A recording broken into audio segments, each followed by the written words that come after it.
vocês não tenham tanto conhecimento de como é que isso acontece.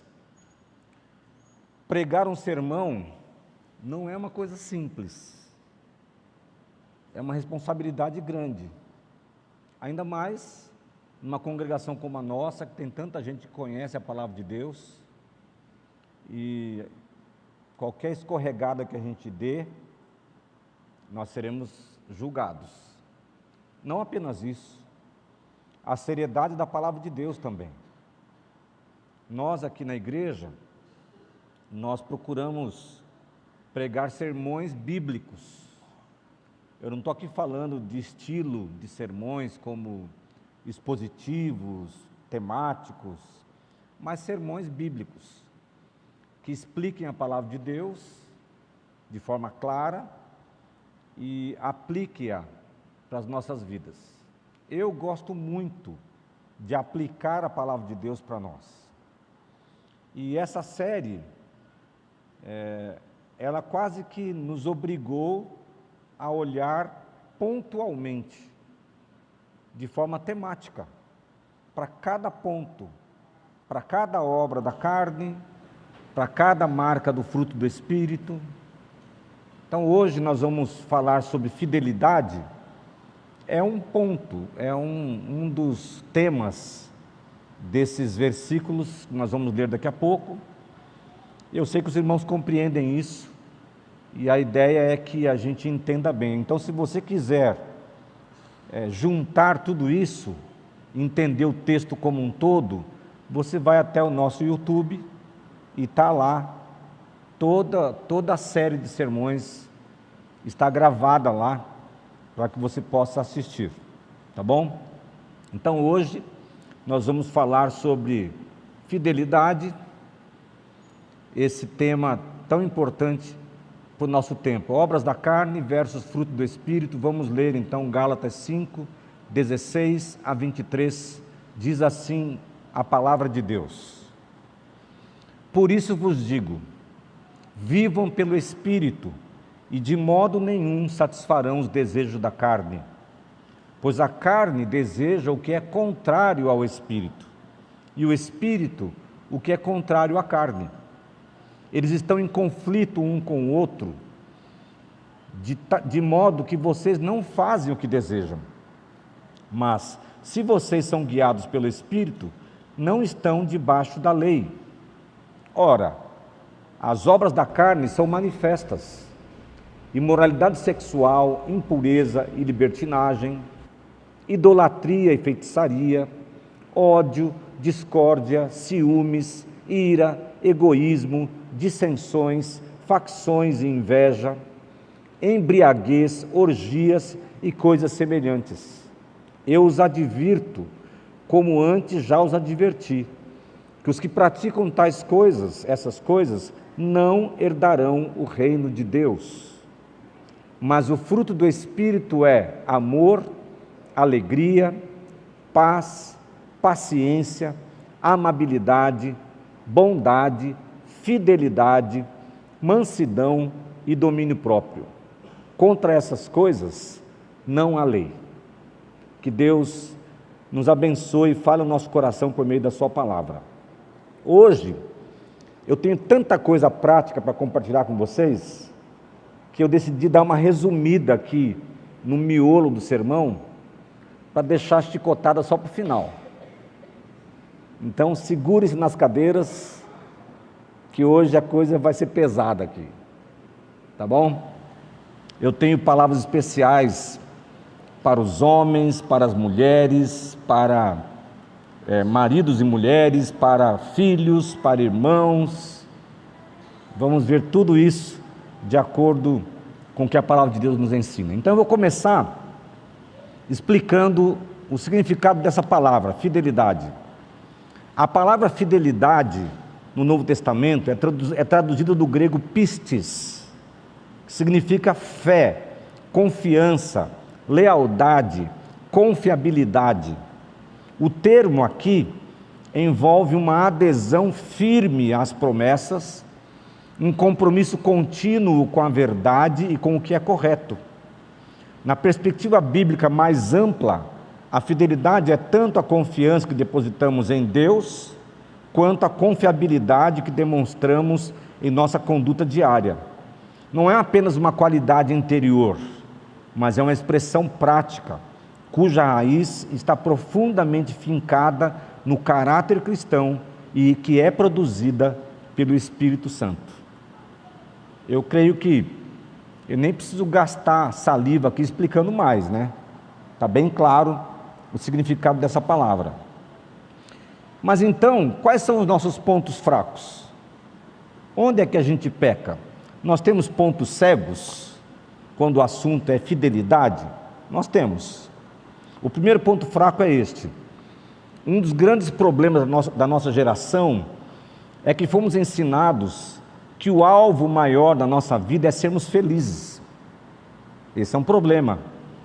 Por essa razão, entre o que é certo a ser feito e a própria felicidade, muitos escolhem serem felizes, custe o que custar. Um problema seríssimo. As pessoas pensam que elas serem felizes está acima de fazer o que é correto. Mas isso, biblicamente falando, é oposto à vontade de Deus. Segundo, outro fator que promove a infidelidade é que muitos consideram votos e alianças como promessas a serem cumpridas de maneira condicional. Então, eu vou manter a minha promessa se fulano de tal mantiver a parte dele. Eu vou manter a minha aliança se o outro lado cumprir a sua parte. Mas, biblicamente, isso também não é aceito. Nós somos indesculpáveis quando deixamos de cumprir a nossa parte nas alianças firmadas. E o terceiro fator que promove a infidelidade é o desejo de levar vantagem em tudo, mesmo que isso se alcance de maneiras desonestas ou prejudicando outras pessoas. Infelizmente, nós vivemos num país em que isso acontece muito. As pessoas desejam ter vantagem em tudo e passam por cima de regras, de conveniências, de pessoas, de acordos, do que for, para alcançarem seus objetivos. E isso é uma falha grave de caráter. Então, quando é que a falta de fidelidade fica mais clara para nós? Pensando no que eu já disse. Quando nós consideramos nossos votos revogáveis. Quando a gente pensa que a gente pode dar a palavra e depois voltar atrás. E não é assim. Não é assim. Quando você dá a sua palavra, você tem que mantê-la. 2, quando nós esquecemos que a infidelidade tem consequências trágicas. Sempre tem. Por exemplo, eu conversei com um casal há algumas semanas, eles já foram aqui da nossa igreja, hoje moram em outra cidade. Eles estão, segundo o que o marido me disse, prestes a se separarem. Eles têm 2 filhinhos, uma menina de uns 7 anos e um menininho de uns 3 anos. Quais são as consequências do divórcio para as crianças? Tragédia. Tragédia. Os filhos serão marcados para o resto da vida, mesmo que sejam mais adultos até. Há consequências. Para a criança nem se fala. Mas não é só isso. Há um peso para a própria pessoa. E eu estou citando aqui um exemplo do divórcio. Mas há muitas outras quebras de alianças que têm consequências trágicas. Nós às vezes nos esquecemos que quando nós quebramos a confiança de um amigo, muitas vezes isso é difícil de ser consertado. Um dia, por um acaso, eu fui conversar numa loja de telefonia para ver lá o meu plano, e a pessoa que me atendeu conhecia uma outra pessoa que eu conhecia, e eu falei, você é fulano de tal, tal, tal, sim, tal, tal. E aí fui conversar, mas por que você sumiu? Porque nós não somos mais amigos. Ué, mas o que aconteceu? Aí contou lá, foi uma traição de amizade, e foi coisa séria, não foi pouca coisa. E aí ele me disse, está aí o maior arrependimento da minha vida. Eu perdi meu melhor amigo. Quando eu conversei com o outro lado, endurecido pela falta de perdão, também eu vi o mesmo lamento. Eu perdi meu melhor amigo. Mas por que as coisas têm que ser assim? Por que tem que ser desse jeito? Não precisa ser assim, não é, irmãos? Mas a infidelidade tem sim consequências trágicas. Em terceiro lugar, a fidelidade, a falta de fidelidade fica clara quando a infidelidade se torna uma marca do nosso agir. Quando a gente começa a fazer isso costumeiramente. Isso é um problema sério. Nós nos acostumamos a mentir, nós nos acostumamos a quebrar nossos votos, e fazemos isso com coisas pequenas, até que vai chegar o momento em que faremos isso com coisas grandes, porque isso é bíblico. O que é fiel no pouco, será fiel no muito. O que não for fiel no pouco, também não será fiel no muito. Bem, dito isto, do que nós não podemos esquecer então? Não podemos esquecer, que a fidelidade a Deus e às pessoas é pré-requisito para sermos aprovados pelo Senhor. Deus está nos observando, e nós temos que ser fiéis a Ele em todas as coisas, e também nos nossos relacionamentos, senão nós seremos reprovados por Ele. Segundo lugar, a infidelidade, obviamente, produz tristeza. Você pode até achar que no começo está sendo prazeroso, trouxe lucro para você, mas o final dessa história é tristeza, é frustração, é ferida, é dor, é separação, coisas que você não quer, contas que você não quer pagar. 3, a fidelidade nos aproxima do caráter de Deus, que é o nosso padrão. Nós olhamos para Cristo, que é o ideal de caráter, e nós temos que ser como Ele é. Então, quando nós somos fiéis dos nossos acordos, dos nossos contratos, das nossas alianças, dos nossos relacionamentos com o próprio Deus, nós nos tornamos mais parecidos com Jesus. Nós temos um caráter mais parecido com o caráter de Deus, porque Deus é fiel. E 4, a fidelidade bíblica está num nível muito acima do que o mundo conhece, muito acima. Eu quero mencionar apenas um caso bíblico aqui. Hoje o pastor Josimar de manhã falou sobre Davi, né?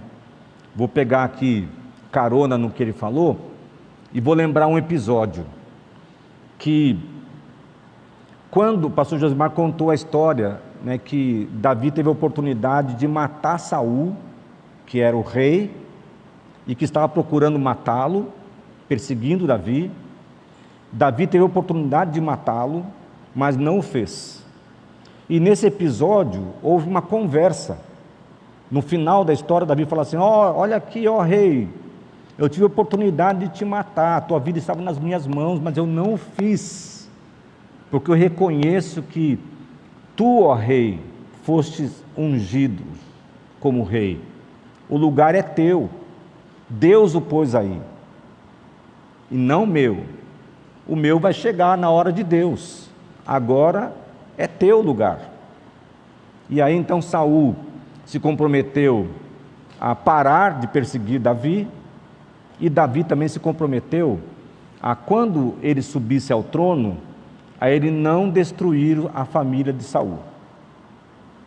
E lá na frente da história, depois que Davi sobe ao trono, passado algum tempo, ele faz a seguinte pergunta para Joabe, seu braço direito: há alguém ainda da família de Saul a quem eu possa mostrar a fidelidade de Deus? A lealdade de Deus? Notem que a lealdade de Davi estava fincada na lealdade a Deus.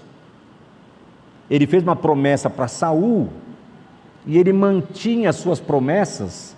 Por quê? Porque ele era leal a Deus. Não tem como separar as coisas. Se nós fizéssemos isso sempre, nós andaríamos muito diferentemente na nossa vida. Se nós entendêssemos que nós precisamos ser fiéis, leais, em todo relacionamento, porque nós somos leais a Deus, acima de tudo, a nossa vida seria muito diferente. Então, eu quero já começar aplicando o que a palavra de Deus tem para nós hoje. Primeira aplicação. O primeiro âmbito onde a fidelidade deve ser vivenciada é na relação com o Senhor. Falei isso já. E isso só será real se você se submeter completamente à palavra de Deus. Por quê? Porque não existe meia fidelidade. Ou você é leal a Deus ou não é. Por isso, você será leal na mesma medida em que obedecer a Bíblia, a palavra de Deus, especialmente quando a sua vontade estiver em conflito com o que ela diz. Eu estou falando isso aqui porque é fácil a gente obedecer quando a ordem é o que a gente quer, mas é difícil quando a ordem é contrária ao nosso desejo. Veja, por exemplo, os seus filhos. Quando você fala assim: hoje todos nós vamos fazer um passeio, e eles querem fazer o passeio, tem alguma resistência? Zero resistência. Agora, quando você manda: agora você vai dormir, porque amanhã você precisa acordar cedo, e ele não quer dormir, é fácil? Agora, aplique isso à palavra de Deus. A Bíblia tem muitos mandamentos que para um e para outro, de acordo com a pessoa, são mandamentos fáceis de serem obedecidos. Nós somos pessoas diferentes. Só que tem outros mandamentos que são difíceis. Eu posso ter facilidade com uma coisa e você dificuldade nela. E pode acontecer o inverso com outras coisas. Mas eu quero ver mesmo, como Paulo diz, se você vai obedecer quando você tiver que esmurrar o próprio corpo. Quando a obediência for como que arrancar um braço. É nessas horas que a gente vê se você realmente é fiel, porque você obedece até as últimas consequências. Isso é lealdade. Isso é lealdade. E nós precisamos aprender com isso. Segundo, o segundo âmbito em que a fidelidade deve ser exercitada é nos relacionamentos. Isso vale para o casamento, para a relação com os pais, com os amigos, com os irmãos de sangue, com os irmãos em Cristo e etc. Isso porque a lealdade a Deus é a base de todos os outros relacionamentos. Já falei isso também. Então, por que eu sou leal a você? Por que eu sou leal à minha esposa? Por que eu sou leal aos meus colegas, amigos pastores? Por que eu sou leal aos meus amigos, aos meus irmãos de sangue? Porque, em primeiro lugar, eu sou leal a Deus e à palavra de Deus. Então, ela é a base. mas ela tem que refletir nos relacionamentos, porque senão é só teoria morta. A Bíblia tem que descer no chão da vida e tem que nos transformar. Terceiro, a fidelidade que é gerada pelo Espírito impõe limites e estabelece nãos, fronteiras que definem o que podemos, o que devemos, o que não podemos e nem devemos fazer. E nós não gostamos disso. Portanto, perguntar, em meu lugar, o que Jesus faria, deve ser o seu norte para todas as relações e circunstâncias. Jesus é o nosso padrão, irmãos. Jesus é o nosso modelo. E quando a gente pensa em fidelidade, a gente pensa em fronteiras. Até aqui eu posso ir, depois daqui eu não vou. Então eu penso em alguns nãos que fazem parte da minha vida, como pai, como marido, como pastor, como amigo, na sua vida como esposa, como irmã, como filha, você como filho, você como irmão, você como pai, e assim por diante. Todos nós temos nãos da palavra de Deus que vão mensurar a nossa fidelidade. Se nós somos ou não somos leais, se nós somos ou não somos confiáveis, se nós mantemos ou não mantemos a nossa aliança, as nossas alianças. Então eu vou começar destrinchando esse negócio aqui agora, falando primeiro aos homens. Eu passei hoje lá na classe o curso de noivos e falei assim, venham à noite, porque eu vou dar um mini curso de noivos no meio do sermão, e vai ser só paulada. Então venham, você gosta de apanhar, venha. Então palavras aos maridos, nãos que devem servir para você. Primeiro, não deixe de expressar seu amor por sua esposa.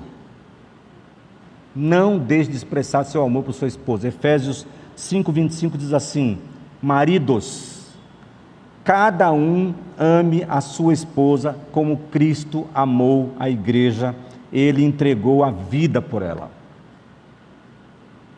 Você precisa expressar o seu amor. Você já descobriu como é que a sua esposa se sente amada de verdade? A minha esposa não está aqui hoje. Elas foram num congresso e chegaram lá em casa, a gente estava saindo para a igreja, já estavam chegando. Mas eu posso falar por ela aqui. Eu não dou flores para minha esposa. Ela detesta flores. Se eu der, tem que ser de plástico. Tem alguma esposa que gosta de flor? Presta atenção, olha o sinal aí, maridos. Quem não gosta? Tem bastante também. Então descubra como é que ela se sente e faça a sua esposa se sentir a mulher mais amada do mundo. Expresse o seu amor, diga a ela o tanto que você a ama, elogie, fale para ela o quanto ela é alegria, prazer para você. Deixe isso claro todos os dias.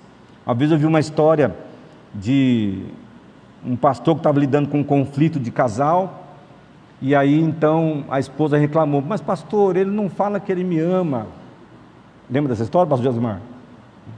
E aí o marido falou: mas eu falei quando nós nos casamos. É muito tempo, né? Segundo, não grite com a sua esposa. Nunca. Jamais. Não grite com a sua esposa.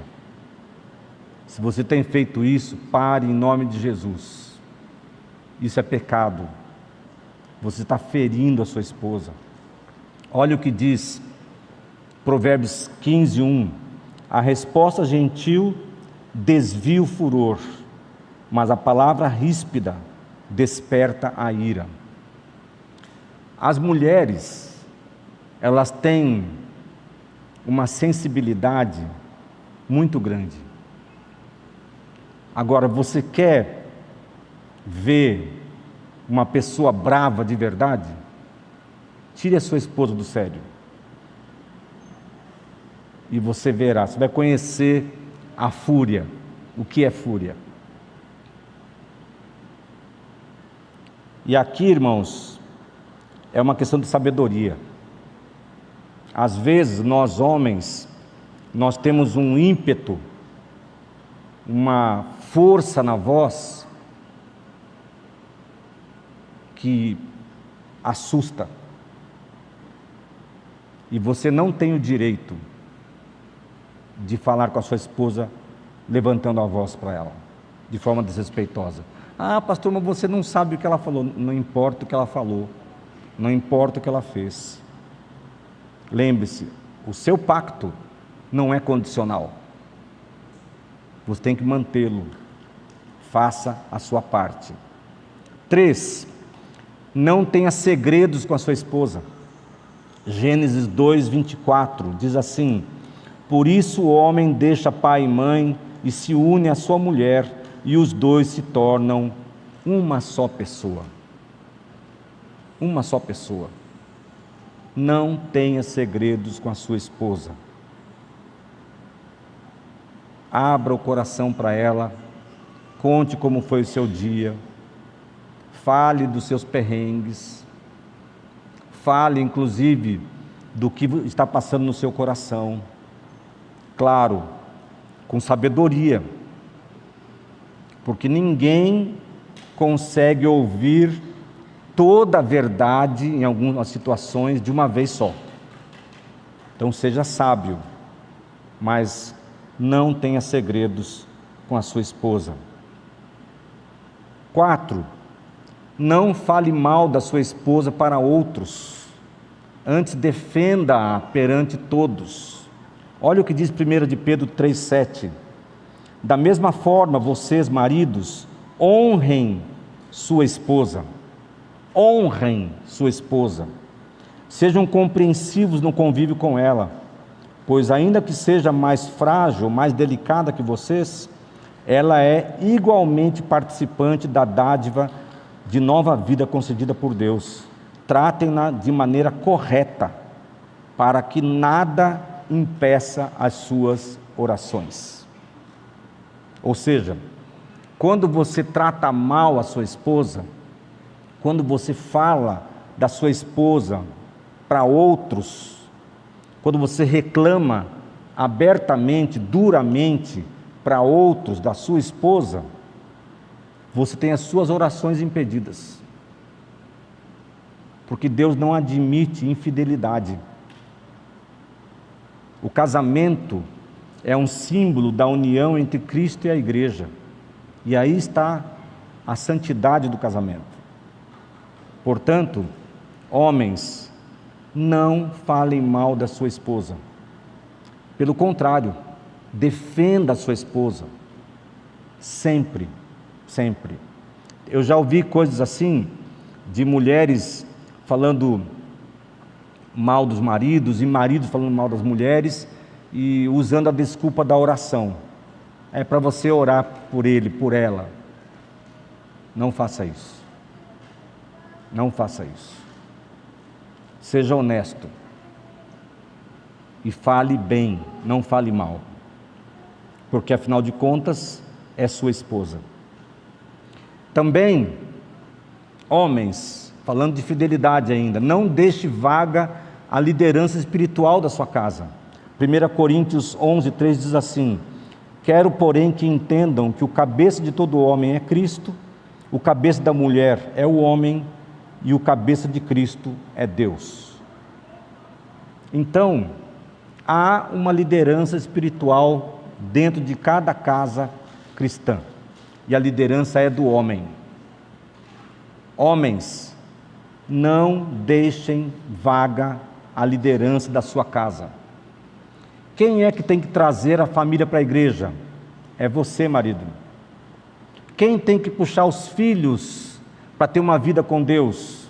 Claro, os dois, mas a responsabilidade maior é do marido. Quem é que tem que se preocupar em unir a família, em apaziguar os ânimos? Todos, claro, mas muito mais o marido. O que acontece é que quando você deixa vaga a liderança espiritual da sua casa, ela vai ser ocupada pela mulher. E aí vai nascer um monstrengo, não a sua mulher. Essa situação é um monstrengo, um desequilíbrio total. Nós encontramos então mulheres que mandam em tudo, homens apagados, conformados, mas esse não é o ideal de Deus. Esse não é o propósito inicial da criação. Não foi assim que Deus planejou as coisas. E nós temos que seguir o que a palavra de Deus nos diz. Algumas vezes eu olhei para casais assim completamente disfuncionais em relação a isso, ao ensino da Bíblia, e pensei assim, alguns eram tão fora de lugar, a mulher mandando e o marido tão apagado, que eu pensava assim, se consertar piora. Mas agora eu penso que não, sabe, irmãos? Porque a palavra de Deus nunca erra. Então ainda dá tempo de consertar as coisas. Homens, assumam o seu lugar, puxem a sua família para perto de Deus, atraiam seus filhos para perto de Deus, assumam a autoridade na sua casa.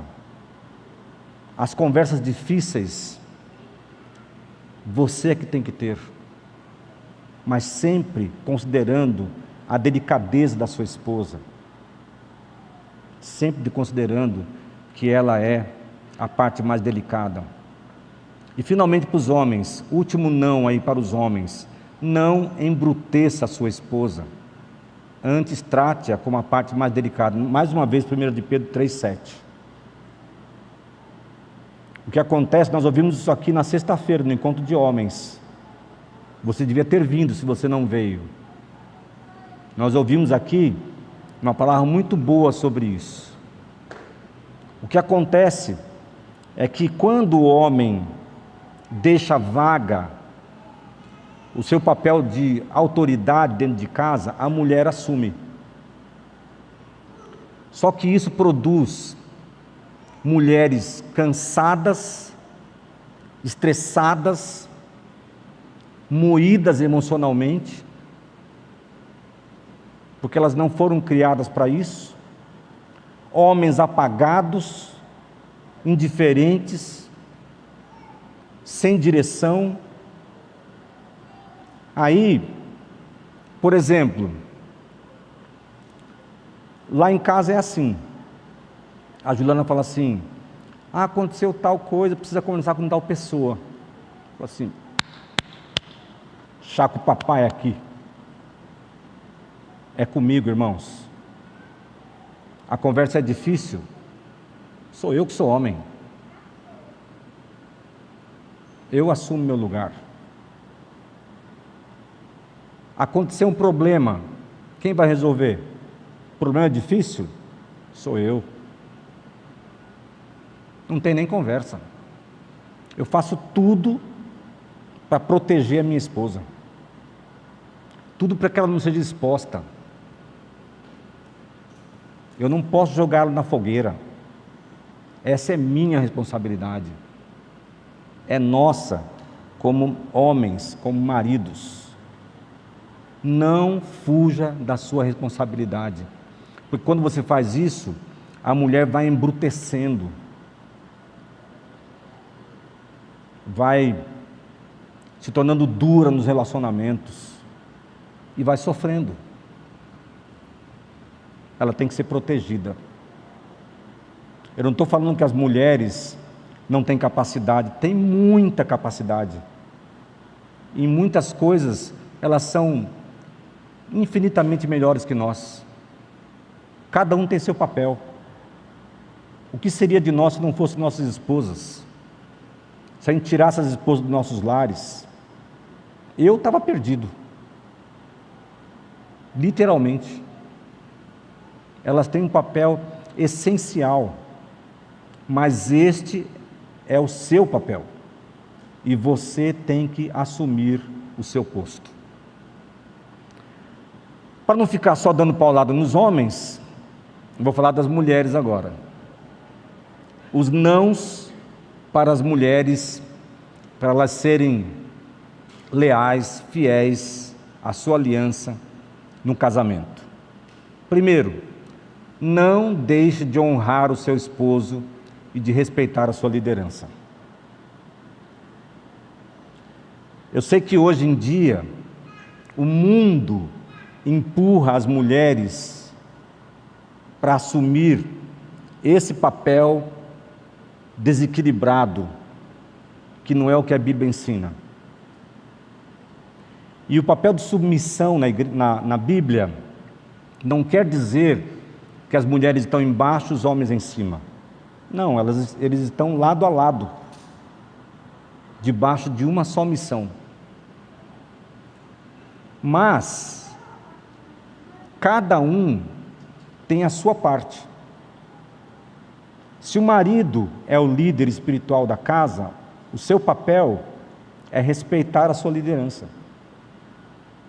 Porque o que tem de mulher que é pedra de tropeço na sua própria casa é uma grandiosidade, irmãos. Que não respeita o seu marido, está cheio. E isso não vai acabar bem. Porque a palavra de Deus sempre está certa. Em segundo lugar, não deixe de auxiliar o seu esposo na missão que Deus lhe deu. Aliás, eu não li o texto, né, irmãos? Efésios 5,33 diz: portanto, cada um de vocês também ame essa mulher como a você mesmo, e a mulher trate o marido com todo respeito. Segundo, não deixe de auxiliar o seu esposo na missão que Deus lhes deu.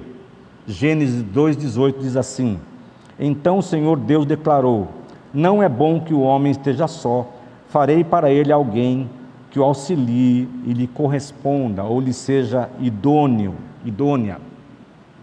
uma auxiliadora idônea. Vocês, como casal, têm uma missão dada por Deus. Essa missão se desdobra em muitas responsabilidades. Mas o papel da mulher, entre tantas coisas que a mulher faz, coisas importantes, um dos principais é ser o contraponto do homem. Sabe por quê, mulheres? Porque nós, homens, nós somos impetuosos. É uma maneira bonita de dizer que nós somos cabeçudos. E se nós somos largados, sozinhos, a gente vai fazer besteira. Tolo é o homem que não ouve a sua esposa. Quantas enrascadas a minha esposa já me livrou, que eu tive coragem de perguntar para ela: Ju, o que você acha? Aconteceu isso, isso, assim, o que você acha? E ela fala um negócio contrário do que eu estava pensando, completamente contrário. E aí eu penso: não é que é? Não é que ela está certa? Se eu fosse tolo, eu seria orgulhoso. Tolo é o marido que não ouve a sua esposa, porque ela tem que ser esse contraponto, ela é diferente de nós, homens. Vocês, mulheres, vocês têm sensibilidade que nós não temos. Vocês conseguem enxergar as coisas por um outro ângulo.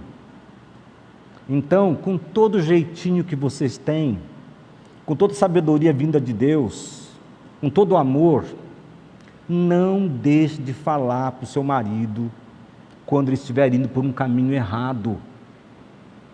Você está vendo que ele está fazendo besteira, e você pode salvar a vida dele, salvar a situação. É o seu papel.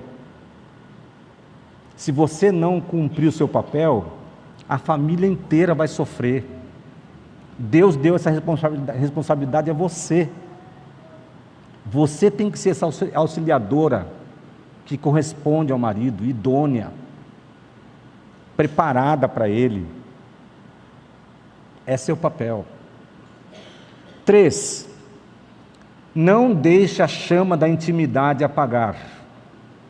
1 Coríntios 7, de 3 a 5, diz assim: o marido deve cumprir os seus deveres conjugais para com a sua mulher, e da mesma forma a mulher para com seu marido.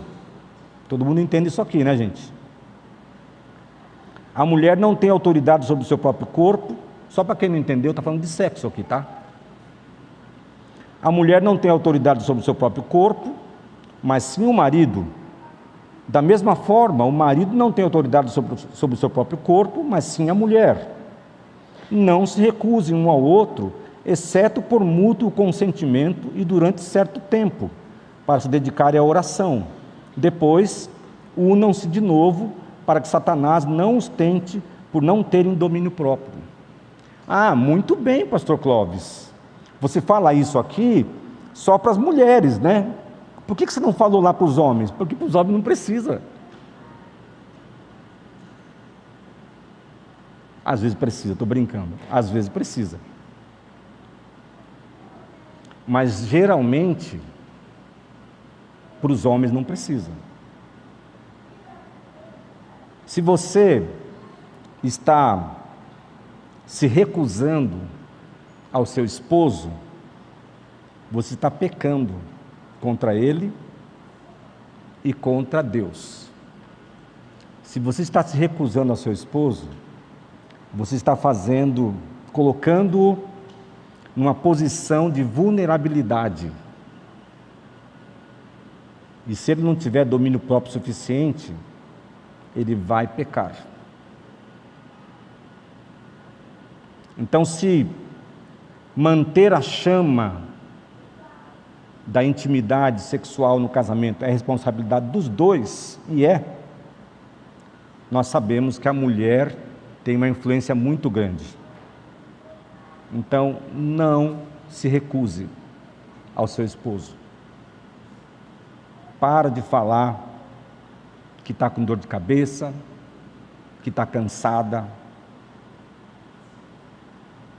Não se recuse. Isso é um princípio que alimenta o amor no casamento. E nós não podemos desprezar o que a palavra de Deus nos ensina. Ainda para as mulheres, sobre fidelidade, não deixe de buscar sabedoria para edificar a sua casa. Provérbios 14:1 diz assim: a mulher sábia edifica a sua casa, mas a tola a destrói com as próprias mãos. Sabe qual é a mulher sábia? É aquela que busca sabedoria. E como que uma mulher pode buscar sabedoria? De muitas maneiras, irmãos. Lendo bons livros, se aconselhando com mulheres mais experientes, cristãs, mulheres de Deus,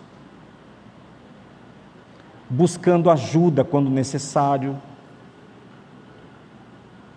indo a congressos, aprendendo. Nós aprendemos todos os dias. E aqui um destaque para a grande importância que as mulheres têm. As mulheres, elas podem salvar a família. A mulher sábia edifica a sua casa. Não fala isso do homem, mas fala da mulher. A mulher sábia edifica a sua casa. A tola a destrói com as próprias mãos. Não seja a tola, seja a sábia. Vou mudar aqui agora. Tirar o peso das mulheres, vou falar para os filhos. Filhos. 1. Não desonre seus pais. Esse é um conceito amplo. Efésios 6, 2 e 3 diz: honre seu pai e sua mãe, que é o primeiro mandamento com promessa, para que tudo corra bem com você e você tenha uma longa vida sobre a terra. Honrar pai e mãe é um conceito amplo, é respeitar, é tratá-los com dignidade, é só falar bem deles, é não difamá-los, é ter carinho com eles, tratá-los com reverência. Tudo isso é honra, fazê-los se sentir honrados. Não basta você achar que está fazendo, o seu pai, sua mãe, tem que achar que são honrados por você. Não é você que determina isso, eles é que têm que se sentir honrados. O segundo ponto é não desobedeça seus pais. Colossenses 3,20 fala assim, eu fiz questão de separar isso, porque tem uma palavra aqui em Colossenses 3,20 que eu quero destacar. Filhos, em tudo, obedeçam a seus pais, pois fazer isso é agradável diante do Senhor. Há algumas traduções, alguns comentaristas que dizem que a melhor tradução seria: isso é agradável ser feito no Senhor. Ou seja, obedecer os pais em todas as coisas é algo que se faz no Senhor, é uma atividade espiritual, nós fazemos para glorificar a Deus. Então, o que está fora desse tudo aqui? Só as coisas que são reprovadas pelo Evangelho. O resto é tudo, a não ser que Deus diga não, senão você tem que obedecer. Então aquelas coisas, como eu mencionei, eu não quero dormir agora, obedeça. Eu não quero estudar agora, obedeça. Eu não quero fazer nenhuma tarefa em casa, obedeça. Tudo é tudo. A palavra aqui é todas as coisas, não deixa nada de fora. E você deve fazer isso no Senhor, para glorificar a Deus. Você não tem desculpa. Mas a adolescência é difícil. O que você está discutindo? Comigo ou com a palavra de Deus? Com quem? 3, não seja um motivo de tristeza para seus pais. Provérbios 17:25 diz assim: o filho insensato é tristeza para o pai e amargura para quem o deu à luz. Então dá uma olhadinha para o seu pai e para sua mãe aí. Você já fez seu pai e sua mãe chorar? Já deu tristeza para eles? Então você é insensato. Você pode se achar o espertão, a espertalhona, mas você é um tolo, uma tola. É o que a palavra de Deus nos diz. E acredite, você vai amadurecer, e você vai lembrar das palavras desse velho pastor. Você vai falar assim: aquele dia o pastor Clóvis falou, ele estava certo. Que agora eu tenho os meus filhos, e eu sei como é que é. Então eu brinco, falo com os meus filhos assim: fica esperto, porque os filhos são a vingança de Deus na nossa vida. Não é assim, né? Eu estou exagerando. Filho é bênção, mas às vezes é vingança, não é, irmãos? Então vai chegar a vez deles. Então eu falo assim: eu desejo de todo o meu coração que você tenha um filho exatamente como você. Será que isso é maldição ou bênção? Sofrer só um pouquinho, né? E mais uma para os filhos, só mais uma para os filhos: não deixe de cuidar dos seus pais quando isso for necessário. 1 Timóteo 5,4 diz: mas se alguma viúva tem filhos ou netos, que esses aprendam primeiro a exercer piedade para com a própria casa e a recompensar os seus pais, pois isso é aceitável diante de Deus. E eu pus aqui quando for necessário, porque não é só quando eles forem idosos, nós somos responsáveis por isso. Eu tive a alegria de cuidar da minha mãe juntamente com os meus irmãos, até ela faleceu ano passado. Agora, nós cuidamos do meu pai, Meu pai mora comigo. E não é um peso. Dá trabalho, custa dinheiro, mas não é um peso. Porque eu me lembro de tudo que já fizeram por mim, pelos meus irmãos. Agora, não é só nessa fase. Por exemplo, eu tenho algumas necessidades especiais. Eu sou uma pessoa muito tranquila, eu ando em casa ainda. Vocês sabiam disso? Na minha casa eu ando ainda. Mas tem algumas coisas que são difíceis para mim. Por exemplo, calçar esses benditos sapatos. E eles são fáceis de serem calçados. Então, com muito esforço eu consigo colocar nos pés, mas eles têm zíper do lado que eu não consigo fechar sozinho. E eu estou vendo que está piorando a situação. Cada dia está mais difícil, até pôr a meia no pé está difícil, irmãos. E aí, a Juliana foi viajar esse final de semana, e eu vou falar porque nenhum dos dois está aqui agora, né? O Guilherme está aqui? Está lá atrás. Então eu posso falar. O Leonel falou assim para mim: pai, a mamãe não vai estar em casa no final de semana, mas eu vou passar lá com você a sexta, o dia inteiro, depois que sair da faculdade, o sábado e o domingo. E o Guilherme se adiantou e falou assim: eu também, pai. Aí o Guilherme, ontem, foi dormir na casa de um amigo, e o Leonel nem passou lá. É claro, eu estou falando de uma coisa banal, não é, irmãos? Não morri de fome, está tudo bem, tudo tranquilo. Mas tem que haver um compromisso, uma lealdade, fidelidade, porque eles sabem das minhas dificuldades, eles sabem. Então é responsabilidade dos filhos. E eu quero terminar voando aqui, tá bom, irmãos? Falando dos pais, para os filhos não reclamarem. Então, pais, você que é pai, não irrite seus filhos. Colossenses 3:21 fala exatamente isso. Olha o que diz aí, ó. Pais, não irrite os seus filhos para que eles não fiquem desanimados. O que é irritar? Colocar regras exageradas, rigidez extrema, mandamentos sem sentido. Não, por que isso, pai? É porque eu quero. Isso só causa irritação nos filhos e os afasta de você. 2, não deixe de cumprir o seu papel de ensinar seus filhos a amar a Deus sobre todas as coisas. Esse foi o texto que o pastor Walter leu hoje de manhã aqui na apresentação do bebê. Deuteronômio 6:6-9 diz: estas palavras que hoje lhe ordeno estarão no seu coração primeiro, você as inculcará a seus filhos e delas falará quando estiver sentado em sua casa, andando pelo caminho, ao deitar-se e ao levantar-se.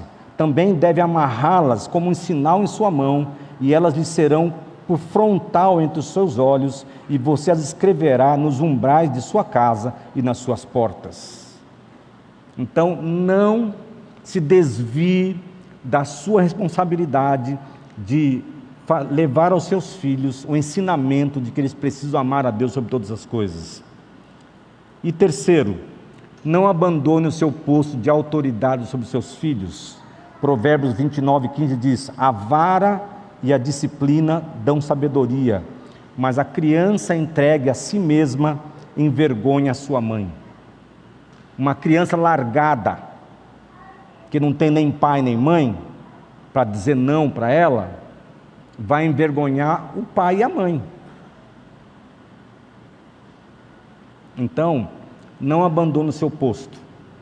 Quando for preciso dizer não, diga não, com firmeza, com amor, mas com firmeza. Quando tem que ser não, tem que ser não. E o último, só para fechar o ciclo, fidelidade aos irmãos, os nãos dos irmãos. 1, não abandone os seus irmãos.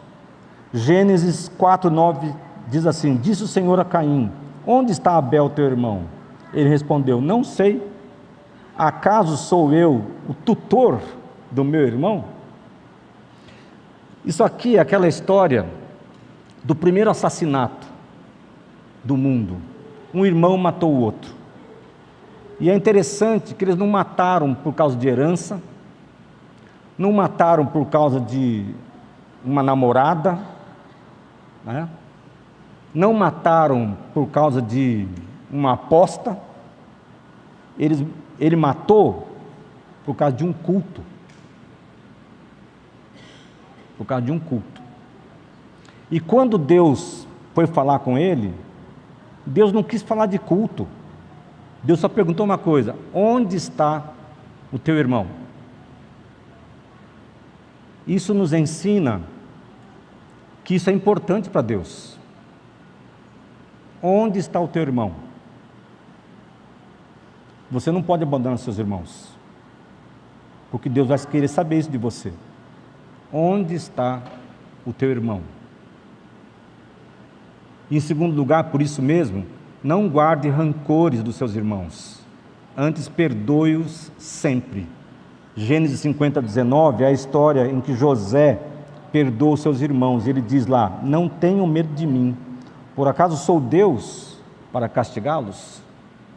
E José os perdoa, depois de tudo que eles fizeram contra ele. Se não houver perdão, não há relacionamento. A gente vai envelhecendo, irmãos, e muitas vezes há uma tendência natural a um afastamento dos nossos irmãos. Então, se não houver intencionalidade, se não houver perdão constante, se não houver passar por cima de algumas coisas, a gente vai se afastar mesmo.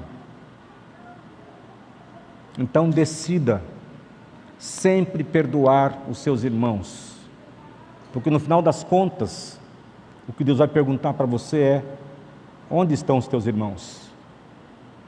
Isso vale para os irmãos de sangue, mas para os irmãos da igreja também.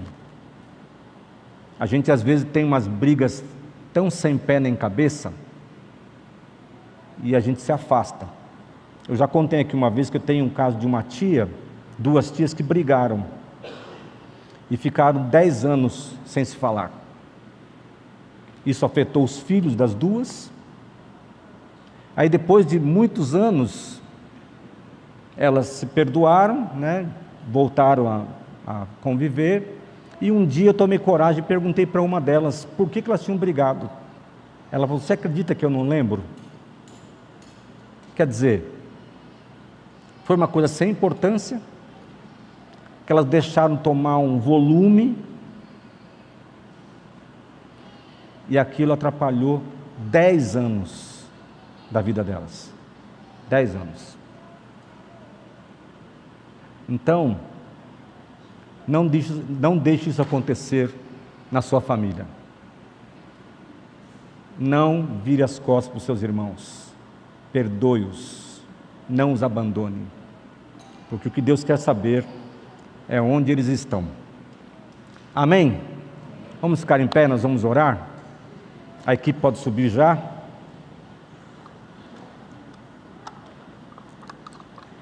Senhor, muito obrigado por Tua palavra. Abençoa-nos, ó Deus, de tal maneira que ela continue a frutificar em nossa vida. Dá-nos, ó Deus, uma semana abençoada na Tua presença. Que o que nós aprendemos aqui hoje, Pai, dê resultados, nos aproxime mais do Senhor, e que esse nível de fidelidade seja buscado por todos nós, de tal maneira, Pai, que nós agrademos ao Senhor e sejamos abençoados em todos os nossos relacionamentos, no nosso casamento, com nossos filhos, com nossos pais, com nossos irmãos em Cristo, em todo círculo de amizade que nós tivermos. Que o Senhor nos abençoe assim, é o que eu peço, Senhor, em nome de Jesus. Amém.